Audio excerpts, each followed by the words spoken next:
Kwa nini unakuta katika historia babu alifariki kwa ugonjwa wa kisukari, baba akawa hana ugonjwa wa kisukari, lakini mtoto ndo akaja kupata ugonjwa wa kisukari. Wanasema kwamba hata babu yake alikuwa hivyo hivyo. Na hii nayo imekaaje? Iko hivi. Kuna kitu kinaitwa epigenetics. Epigenetics, epi means outside. Genetics ni muundo wa mwili wako.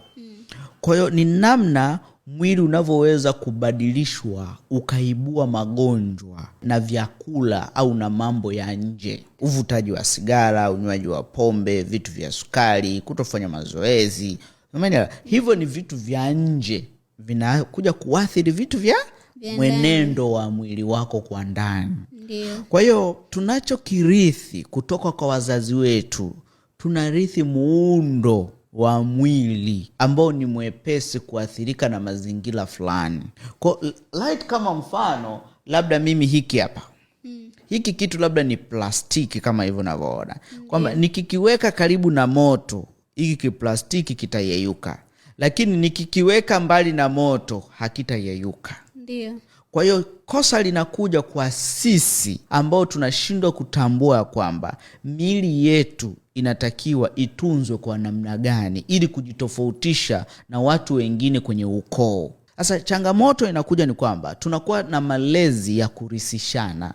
Yale malezi ya kurisishana ndo yanayotengeneza mnyororo wa magonjwa yale ambayo yanaua familia.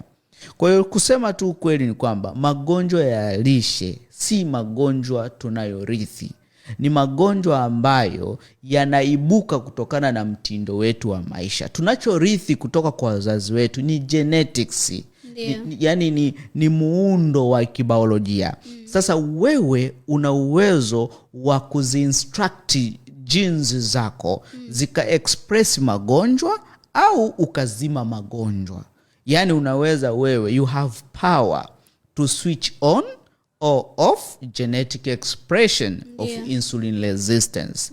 Kwa hiyo mamlaka yako kwetu sisi wenyewe.